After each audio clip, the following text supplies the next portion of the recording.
as simple. Really? Yeah, I think it's very absolutely. simple. I'm sure you do in your position in break the life. law. But let me just tell you something, that there are a it's lot of okay to people break in this. the law.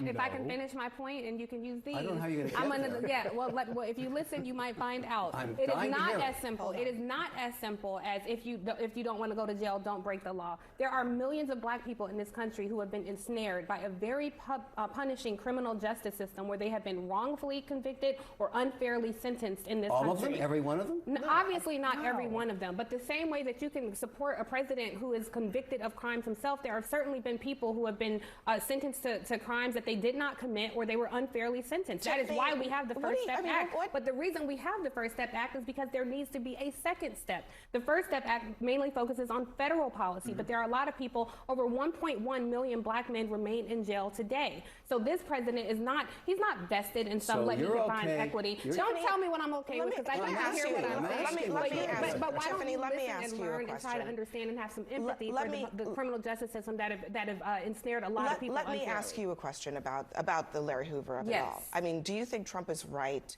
to take the step that he did today? Or, I mean, I think some of this, I mean, you mentioned NBA YoungBoy, he's also in the past part in Kodak Black.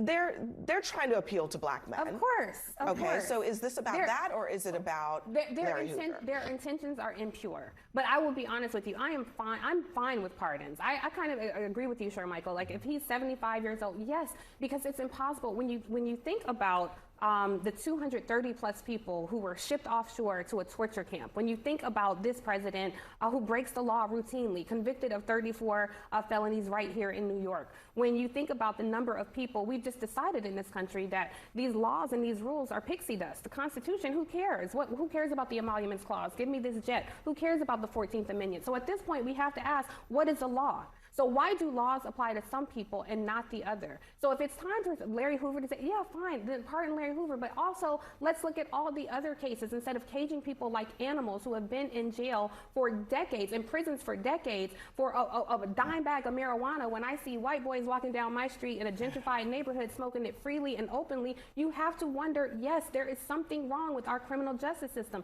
Respectfully, it is not as simple as, well, if you don't want to go to jail, don't break the law. That is spoken from a place of privilege.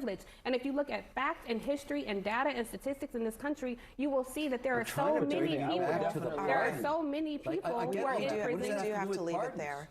We do have to leave it there.